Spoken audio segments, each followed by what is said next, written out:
教會一同嘅敬拜我哋嘅主我哋神係我哋嘅福氣。我哋今日就嚟到約翰福音第13章。如果大家記得嘅話呢，12章之前都有講到主耶穌基督一生喺過去嗰3年裏邊佢嘅傳道、佢嘅經歷同埋猶太人點樣去抵擋佢㗎。而家從13章開始到16章呢，就係比較親密嘅時間，係主耶穌同嗰12位門徒，尤其是13章開始呢，我哋會記得主耶穌基督係同12個門徒一齊過呢個逾越節。逾越節喺約翰喺呢個以色列嘅版圖裏邊呢，有唔同嘅時間去過逾越節㗎。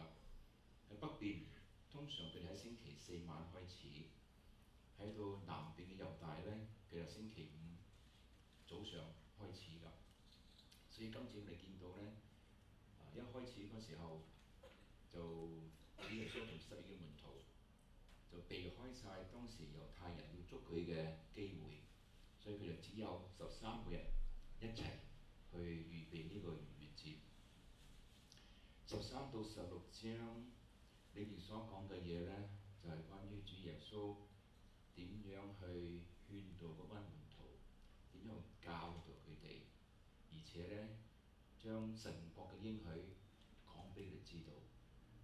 但對我哋嚟講，雖然嗰啲祝福係特別對嗰12個使徒，除咗猶大之外，佢嘅教導啊，佢應許呢個祝福呢，一樣係延伸到將來，包括我哋在內，即係話每一位已經喺主嘅面前認罪悔改，接受佢成為我哋救主嘅話，每一位同樣享受到主耶穌喺呢4章裏邊佢應許同埋佢嘅安慰。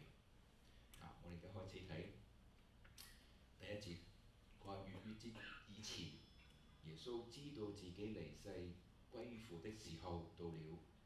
呢幾個字大家都聽過好多次。他既然愛世間屬自己的人，就愛他們到底。首先由約翰福音第1、第2章開始，時候到了，時候未到，時候呢個時候而家講到主耶穌的確去到一個時候。呢個咩時候呢？就主耶穌被釘十字架，佢得榮耀嘅時候到啦。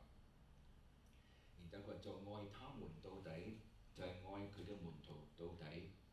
呢度可以領略到㗎，就話主耶穌在過去咁多年3年幾嘅時間，到而家最後一刻，佢仍然係繼續嘅去愛佢。但同另一方面，主耶穌想實際地、實體地用一個行動上邊去顯示出佢真係去愛呢12個門徒。所以話時候到了，主耶穌會被釘十字架，佢喺十字架上嘅榮耀就快要彰顯了，時間到啦。咁愛我哋點樣去形容呢？保羅呢喺呢個以弗所書將一個好似可以量度到嘅嘢去形容愛，佢點講呢？以弗所書第3章，佢能與眾聖徒一同我哋同當時嘅信徒一同去明白基督嘅愛係點樣嘅呢？係何等嘅長闊高深。長闊高深係可以量度到嘅，係咪啊？愛可唔可以量度到㗎？唔可以。如果唔可以，我點解保羅用呢個長闊高深嚟講俾你知道去明白呢？首先，何等嘅長，我盡量用舊約同埋啲新約嘅放埋一齊，俾大家領略到點解保羅用呢個可以量度到嘅長闊高深嚟形容主耶穌嘅愛。我哋們要稱謝耶和華，因為他本為善，他的慈愛點樣啊？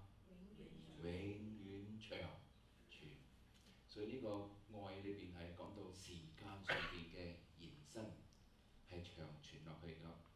即係話咧，我哋可以用長度嚟去領略到神嘅愛，因為佢嘅愛係永遠長存，係長遠嘅活着。所以我哋咧係冇呢個限制，神嘅愛就係如此嘅永遠長存。喺伯來書第7章就話：凡靠着他進到神面前的人，即願意接受神嘅恩典，成為神嘅子民嘅，他都能拯救到底。講時間上邊嘅咯喎，就一直嘅拯救到盡頭到底，因為他是長遠活着，替他們祈求。而家我知道主耶穌喺邊度啊？天父嘅右邊，不斷嘅為我哋祈求，係因為長遠活着。所以神嘅愛喺長度方面咧，第一時間，俾我哋知道原來神係無限制嘅、長遠嘅嚟為我哋祈求。闊咧，何等嘅闊！約福音就話：我要將地上被舉起來，就要吸引萬人來歸我。喺當時喺羅馬時代所控制嘅版圖，佢講到舉起來嘅意思，就係被釘十字架嘅意思。所以而家形容到主耶穌被釘十字架之後，就會吸引萬人。萬人係咪話數到10001就唔得拯救咩？唔係，萬人嘅意思喺翻譯裏邊俾我領略到係所有嘅人，但係唔係全部人都能夠被吸引歸到耶穌裏邊嘅喎。唯有乜嘢啊？願意悔改、願意接受主耶穌基督嘅救恩嘅人，先至係能夠歸入主耶穌嘅羊圈裏邊。呢個係我哋約翰福音第10章所提到嘅關於羊圈嘅事情。所以萬人係包括所有嘅人願意去追隨主耶穌，成為佢門徒，將個心願意悔改嘅嗰班人都會歸入主嘅名下。呢度講到個寬度咯喎，《使徒行傳》亦都咁樣講，佢話眾人聽見這話，當時係彼得去教導呢班以色列人，叫佢哋唔好睇低其他外族嘅人。佢話眾人聽見這話就不言語了，佢哋冇話可講啦，只歸榮耀於神，說：這樣看來，嗱，呢個佢哋嘅結論喎，神也賜恩給外邦人。外邦人咩意思啊？就係唔係猶太人嘅人，叫他們悔改得生命了。即係連外邦人啊，唔係猶太人啊，只要佢哋願意去悔改，願意祈求神接納佢哋成為神嘅兒女嘅話咧，神同樣賜恩典俾佢哋。呢個就萬人咯，係咪？即係話呢個闊度係好廣、好闊嘅，甚至乎外邦人都可以得着永生。繼續講關於闊嘅，歌羅西書第1章，我既然藉着他在十字架上所流的血成就了和平，當主耶穌被舉起嚟嘅時候，喺十字架上便藉着他叫萬有所有嘅嘢。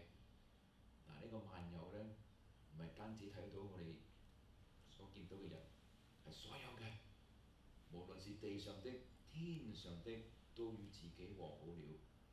嗱，地上嘅當然人啦，咁啊天上嘅咧係乜嘢啊？當神創造呢個宇宙萬物嘅時候，除咗星球以外、人類以外、動物以外，仲有天使。天使當中有啲係抗拒神嘅，要佢哋將佢自己提高，升高到個地位，想與神平等。呢班天使就係當中嘅天使長，就係我哋現在所稱嘅魔鬼。所以萬有所有嘅，包括人類、天上嘅，將來當主耶穌再翻嚟嘅時候，所有嘅都能夠與神和好。講到高，喺詩篇亦都提過57篇講，因為你嘅慈愛點樣啊？高及諸天，你嘅誠實大到穹蒼。呢個都係我哋好多時候做讚神嗰時候所用嘅經文，有個高度喎，亦都可以量度到嘅喎。原來神嘅慈愛係高到諸天，但係你有冇諗過諸天有幾高咧？唔可以話去到大氣層以外就有個天啦，係咪？其實唔係嘅喎，唔可以量度到嘅。即係話高到咧，我哋可以想像，但係冇窮盡㗎。另外一篇詩篇，時時聽到人咁樣講㗎，話天離地何等嘅高，他的慈愛向敬畏他的人也是何等嘅大。即係話原來愛亦都可以有一種去思量一下，都稍微領略到原來愛係咁高，原來愛高達到呢個天上咁嘅距離嚇。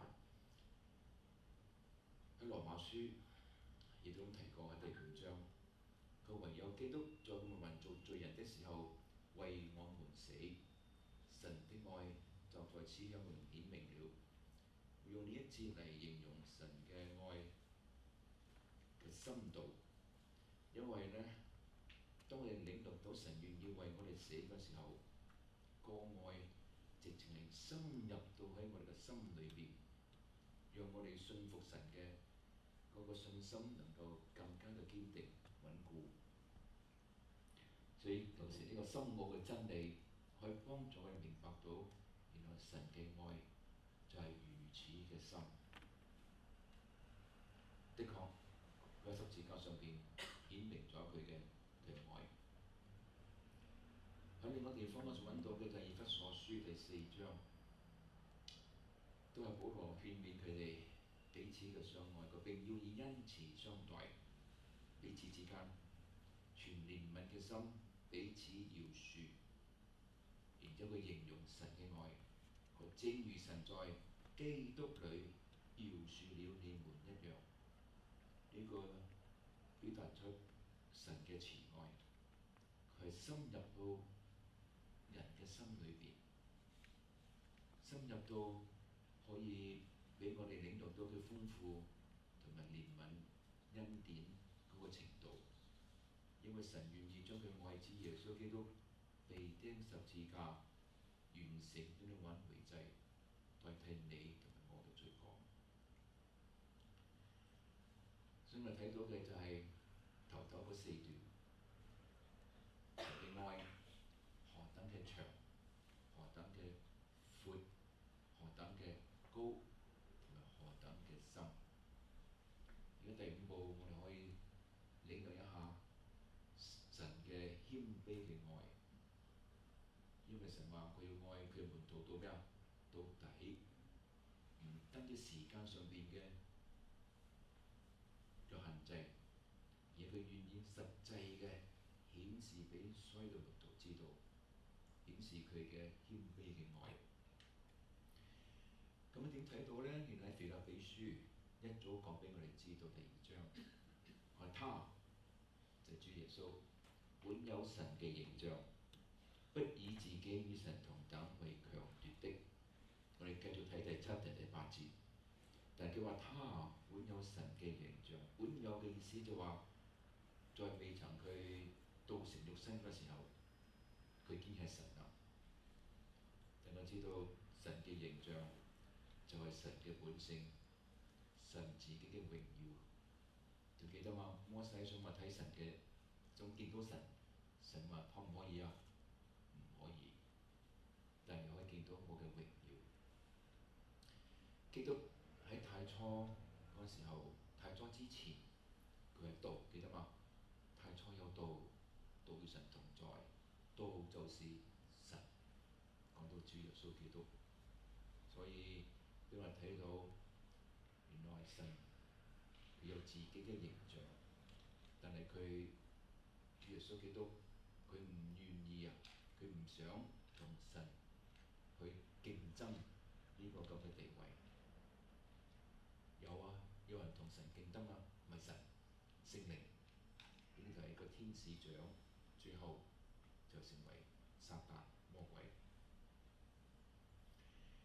第7節仲深刻一點嚟形容呢位道成肉身嘅主耶穌嘅反倒虛己，意思就話反而將佢全部倒空自己，用一容量啊嚟形容呢個主耶穌，將佢全部佢所有擁有嘅嘢咧倒翻出嚟，所以佢就變成人嘅樣式，唔單止人嘅樣式噃，佢話取了奴僕嘅形象。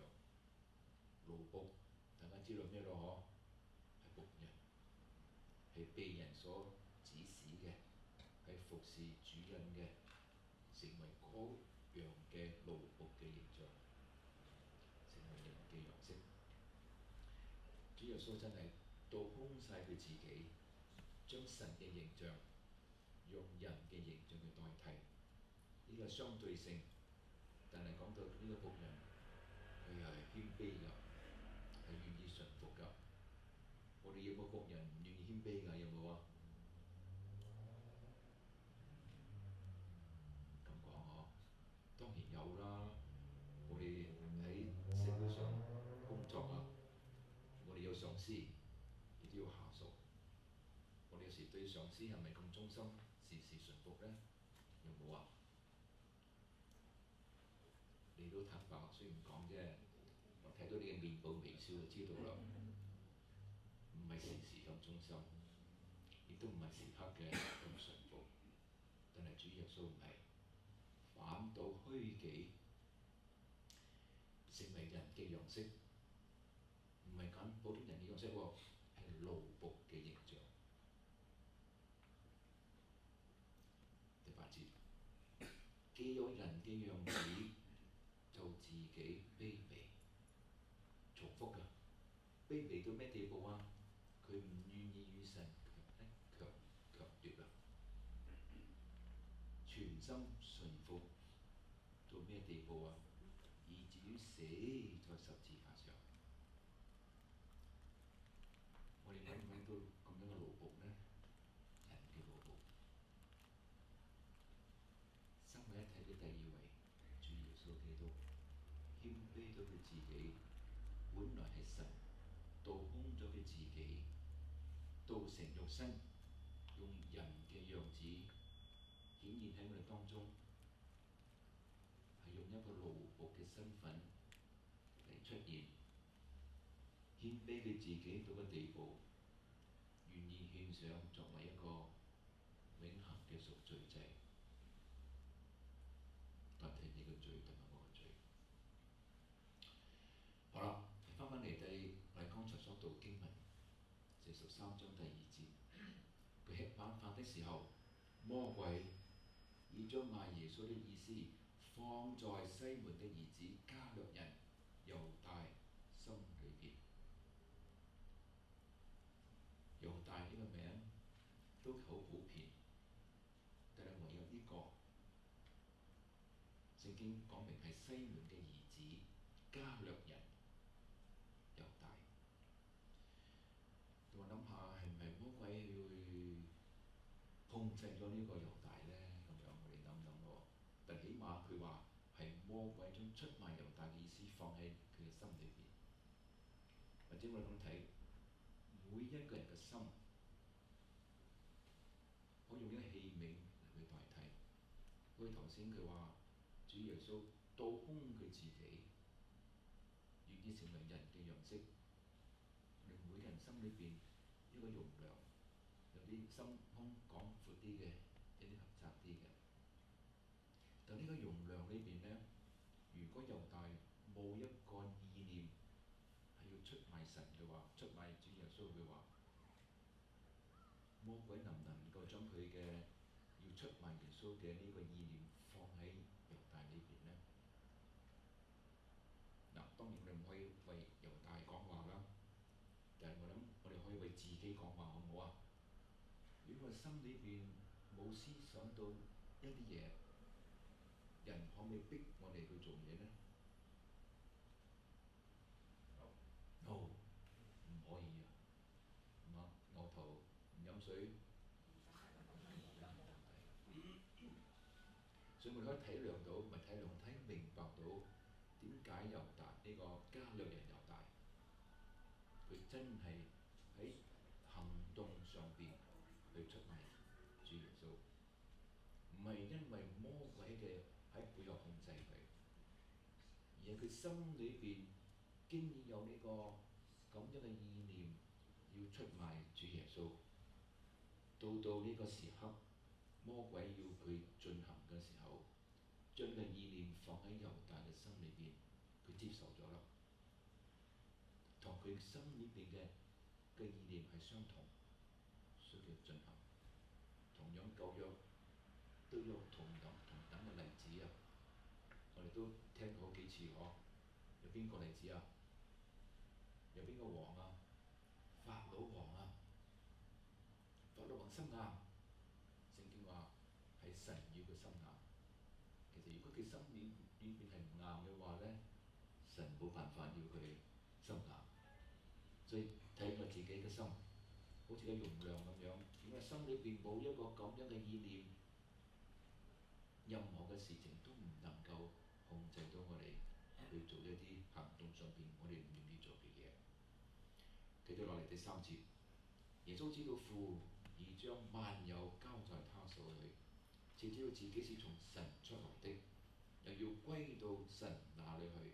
時候到了，就立即站起來，脱了衣服，將佢外衣脱咗落嚟，拿一條手巾束腰，用手巾束腰，因為當時咧啲衫咧好長好闊㗎，如果做起事情咧就唔係好方便，所以僕人嘅衣裝咧通常係一條腰帶綁住，所以做起事嚟咧就方便好多。隨後把水倒在盆裏，就洗門徒的腳，並用自己所束的手巾擦乾。嗱，呢幾節形容到當時主耶穌點樣去做好清楚，佢用奴僕嘅身份預備去裝水，去為呢班門徒洗腳。嗱，我哋睇多一段先。拉到西門彼得，彼得對他說：主啊，你洗我的腳嗎？呢個問題喎，呢個係一個問啊。你真係洗我腳？呢個主人嚟㗎，係彌賽亞，係神嘅兒子啊，獨生神嘅兒子啊。佢咁問都有理由。主耶穌點答咧？我所做的，你如今不知道，後來必明白。唔知大家腦海裏邊有冇咁樣嘅一幅圖畫？究竟佢係點樣坐嘅咧？即係當時有12個門徒加埋主耶穌。之前主耶穌叫咗彼得同埋約翰去個地方，同個人講：我要呢啲驢駒，記得嘛？當時驢駒有幾多隻啊？有2隻，一大嘅，一隻細嘅，咁啊拎出去。而家預備逾越節咯噃，係咪？咁佢點樣坐咧？大家有冇咩印象啊？有冇睇佢咩圖畫？排坐啊！點樣排坐法啊？打橫排嗬。嗱，大家知道幅咩圖畫好出名㗎？係呢個文藝復興時候所畫嘅。但幅圖畫咧係唔正確㗎。正確嘅坐法咧係咁樣㗎，係個 U 字形啊。嗱，你細心去數咧，當中啱係13個圖，13個人。個問題就話佢點樣坐咧？點解好似唔係坐得似冇斯文喎，個個都好似趴咗喺度食嘢喎。呢個由猶太人嘅正統嘅坐法，因為佢覺得咁樣坐咧食嘢係舒服，食嘢嗰時候咧就順住個腸尾咁落去，個胃咧咁啱算咧咁就直落㗎，可能食得多啲啦，或者食得係比較方便啲啦。當然有僕人喺度侍候啦，係嘛？既然呢個係正確坐嘅方法，個問題就嚟啦。個排位點樣排咧？主要喺邊度呢？俾幅圖畫大家睇，呢個比較好啲，即係都係側側地㗎啦。呢個我覺得比較好啲啊，唔係好似瞓咗喺度咁樣嚇。我仲揾到呢幅圖畫，其實都唔係好好㗎，直接瞓咗喺度。所以呢個我覺得唔係太正確，唔係太正確。仲有問題嘅話咧，主耶穌願意謙卑佢自己，束上腰帶，攞咗個水盤裝水，為門徒洗腳。佢點洗呢？如果坐喺度嘅話，逐個位置去咩？唔係。呢幅圖畫點解雖然我唔中意啊，但係呢邊咧，俾我睇到一件事。你哋見唔見到道門啊？門腳啊，跟住見唔見啲鞋啊？見唔到啊？見唔到？喺門口度嘛，係咪？即係話當時啲人咧離開咗屋企，去個地方着鞋嘅，可能係拖鞋，唔係而家我哋着啲鞋咧見唔到腳趾嘅，比而家個個好興啊，見到腳趾嘅。當時拖鞋咧經過啲沙塵滾滾嘅地方咧，就帶埋啲鞋，帶埋啲污糟嘅嘢咧，就唔入屋企㗎，係咪？好似而家我哋都係啦，除咗着鞋先入係嘛？唔知好定唔好啦，除咗鞋就好。你哋先知啦，你哋先知應唔應該除鞋入屋啦，係嘛？可能除咗鞋仲唔好添。呢個另一回事，但係起碼我哋知道嗰班門徒係除咗鞋入去裏邊食嘢，咁即係話隻腳咧都冇襪嘅，我都唔着襪㗎啦，就叉出去係咪啊？所以主耶穌好方便啊，佢只要兜個圈就可以幫佢哋咧洗腳。好啦，跟住落嚟嘅問題就話點樣坐法？其實睇圖畫之前咧，嗰段經文點樣講啊？佢挨住主耶穌嘅胸前。OK 嗱，睇翻嚟個圖畫，呢個圖畫係正確㗎。通常有個咁樣嘅 U 字形坐法咧，個主人家就會擠喺個最出邊啊嗰兩個，即係話呢一個同埋嗰個係當係上賓，當係一個尊敬，當係一個好願意接納嘅一個客人咁樣。咁你估下咁多門徒當中，主耶穌中意邊幾個咧？咁喺呢個福音書裏邊啊，時時提到嘅名係邊個啊？約翰，仲有咧彼得。彼得係衝動派啊，成日講嘢嘅。就呢兩個，咁要話放喺邊度咧？通常主人家，全對主人家先。整個逾越節裏邊，邊呢個係主人啊？主耶穌。主耶穌呢個位置咧，通常係第二個，係呢個。但係覺得啲圖畫好似唔係好清楚嗬。我諗呢個畫家咧有意㗎，因為冇人知道耶穌點樣個樣點樣係嘛，所以冇查到。唔緊要，總之個位置啱就得啦。OK， 如果知道嗰個係主耶穌坐嘅位置，或者一個擺設筵席嘅主人坐嘅位置之後咧，我哋知道有兩邊，一個係約翰，一個係彼得。但係記得嘛？彼得吩咐約翰，叫佢要問主耶穌係要邊一個出賣佢，係咪？記得彼得隻手伸出嚟啊！伸出嚟嘅意思咧，叫約翰同主耶穌問係邊一個？所以咧，跟住落嚟，主耶穌嘅位置就係嗰度。如果主耶穌位置喺嗰度嘅話，起碼我知道猶大嘅位置邊度啦，係咪？因為主耶穌要嗰個餅點一點嗰啲醬油，然後遞俾佢食，係咪？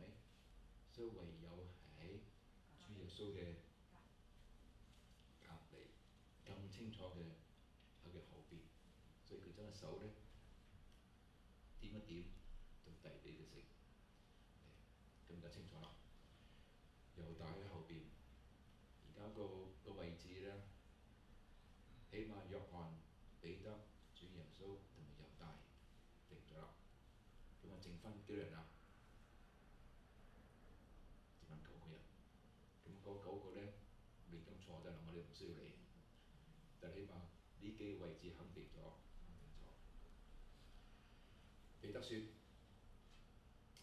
只話主耶穌話好，我幫你哋洗腳。嗱，睇睇彼得嘅語氣喎，你永不可洗我哋腳。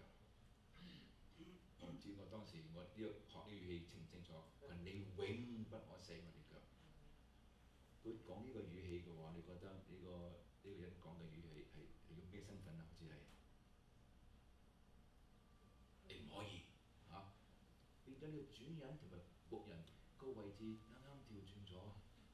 主耶穌用一個僕人嘅身份去幫佢洗腳。佢原本係神彌賽亞，但彼得好似話唔可以，變咗佢主人啦，變咗係耶穌話：我若不洗你，你就與我無分了。話彼得當堂由一個極端去到另一個極端，話主啊，不但我啲腳，連手和頭也要洗，即係由頭到腳全身洗喎。嗰盆水唔夠啊，唔夠啊！你洗腳盆嚟嘅係咪？佢仲係唔明白，甚至乎主耶穌復活嗰陣時候，佢哋都唔明白，係咪啊？佢哋唔知道耶穌復活咗啊，以為人哋偷咗個屍體咋。耶穌説：凡洗過澡的人，只要把腳一洗，全身就乾淨了。注意，你們是乾淨的，然而不都是乾淨的。咩意思呢？原來12個門徒當中，佢話你們是乾淨的，除咗一個係邊個啊？猶大。你哋接受咗我係神嘅兒子，獨生神嘅兒子係彌賽亞，你哋明白乾淨咗啦。然而有一位未曾乾淨，你們不都是乾淨的，唔係所有嘅人都乾淨。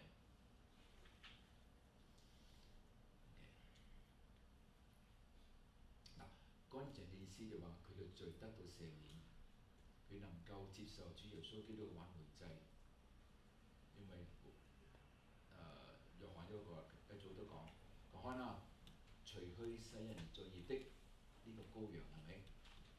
所以耶穌洗完了他們的腳，就穿上衣服，又坐下。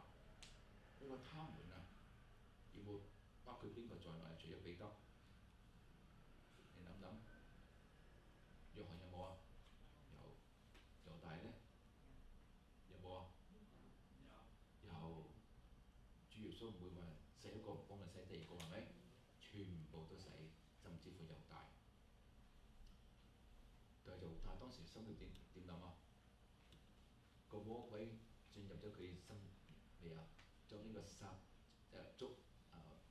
傷害主耶穌嘅意念放咗佢心裏邊未啊？放咗啦，係咪？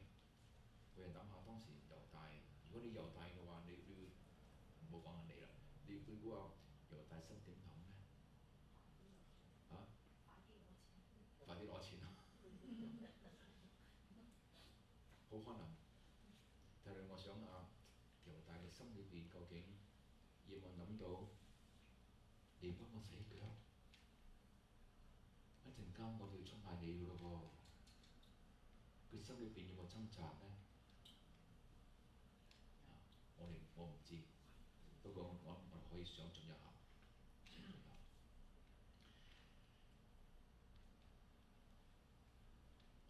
耶穌洗完他們的腳，就穿上衣服，又坐下，對他們說：我向你們所做的，你們明白嗎？你們稱呼我夫子，稱呼我主，你們說的不錯，我本來是。即係話，主耶穌都願意好坦白嘅講就知道，我愛你哋到底，我已經盡咗做呢個奴僕嘅本分，係點樣啊？為佢哋成為呢個贖罪祭，甚至乎到一個地步，彰顯出佢嘅愛，幫佢哋洗腳。我是你們的主，你們的夫子，尚且洗你們的腳，你們也當彼此洗腳。好多教會都唔係太多啦，有啲教會真係每年呢，叫大家坐低彼此洗腳。你哋有冇試過啊？冇。我哋需唔需要試呢？好嗬，即係除鞋入屋，即係除好啲定唔除好啲呢？我給你們做了榜樣，你聽聽呢個好消息俾大家知道啊！我給你們做了個榜樣，叫你們照着我向你們所做的去做。似乎叫佢哋去繼續做喎，啊 ，OK？ 呢個夫子嘅意思呢，就話係一個教導人嘅人，佢有個權柄，係個主，況且佢都幫你哋洗腳，對門徒講。然之後話：你們也當彼此洗腳。我睇睇主耶穌嘅意思係咩呢？我實實在在地告訴你們，最近好少聽到實實在在嗬，但好重要，即係話留意啦，留心啦。僕人不能大於主人，差人也不能大於差他的人。你們既知道這事，若是去行，就有福了。叫佢做啊，點樣做呢？洗一次夠唔夠呢？我哋教會每年洗一次喎，係咪需要每個月洗一次呢？點樣能夠做到洗腳呢個咁嘅榜樣呢？我睇到大家好似緊張啦，要洗腳添咁樣，牧師咪用嚟洗腳咩？洗腳之前要洗乾淨隻腳先至翻嚟。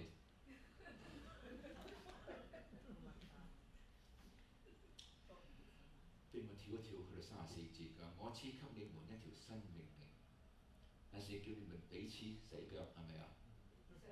相愛哦，我怎樣愛你們，你們也要怎樣相愛。你們若有彼此相愛嘅心，眾人因此就認出你們是我的門徒了。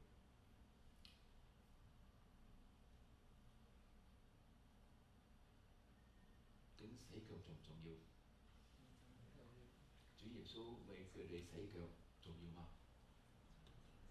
呢個係教導，但係最重要嘅而家主耶穌俾個新命令，叫你們彼此相愛。你估相愛重要啊，定係洗腳重要？即係你唔洗腳你嚟㗎？啊？相愛重要啲，洗腳之後仲可以打交係咪？用腳掗人添個時候咧。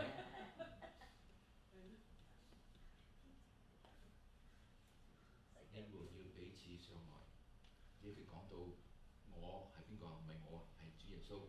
怎樣愛你們到底啊？到底，去到邊個底啊？願意走上十字架為我哋捨身流血，你們也要怎樣相愛？呢個先至係主耶穌要我哋，唔好一年相愛一次咯，係咪？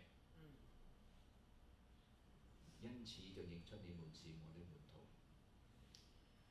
姊妹們，呢度講到保羅點樣形容神嘅愛，用長闊高深。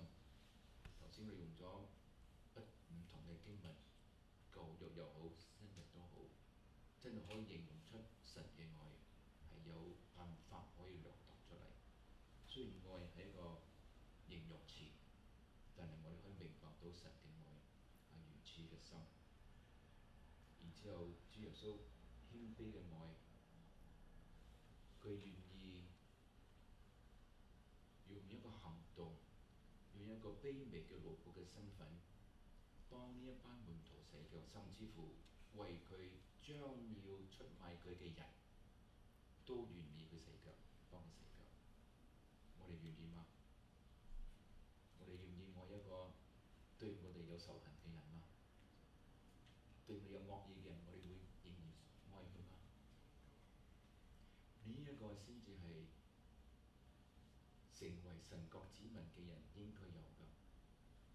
或者我唔需要指出其他嘅宗教，最近都係聽到佢哋願意孭住個炸彈去到人群當中引爆佢自己，殺傷其他嘅人。呢個合唔合乎聖經嘅教導呢？我哋係能唔能夠相愛呢？佢仲認為如果咁樣做嘅話，佢話馬上上天堂添，係咪？唔係啊，可能馬上去到與神永遠隔離嘅地步。神謙卑嘅愛係愛佢哋到底，能夠實際嘅展露出嚟，係無條件嘅愛，願意為我哋喺十字架上面捨身流血。我哋做禱告。我在天上嘅父，我哋感謝你今日早上嘅經文，你愛我哋屬於你嘅子民嘅，就愛到底。呢個一個何等極大嘅應許！主要幫助我哋信心唔好動搖。呢個亦都係一個極大嘅安慰。雖然我哋唔係完全明白你愛嘅真正長闊高深，但我哋領會到你長久永恆嘅慈愛。我哋明白你廣闊無邊嘅愛，你都願人人都悔改得救，你不願一人沉淪。我哋可以察覺到你嘅慈愛的確高及諸天，達到穹蒼，充滿萬有。我哋更加深深嘅感受到你選擇替我哋成為贖罪祭嗰份偉大嘅愛。主耶穌，你本有神嘅形象，但你冇強調自己本有嘅所事，你甘心樂意用你自己道成肉身，極其地謙卑自己，取咗奴僕嘅形象，成為人嘅樣式，喺十字架上捨身流血，將難以理解嘅大愛，何等謙卑純潔神聖嘅愛，就喺十字架上邊表露無遺。主啊，感謝你倒空咗自己，放棄咗自己應該有嘅榮耀。主耶穌，我哋唯一可以做嘅就活出一個榮耀你聖名嘅生命，嚟回報你嘅大愛。感謝你願意將一切榮耀頌讚都歸俾你。我哋奉主耶穌的名禱告。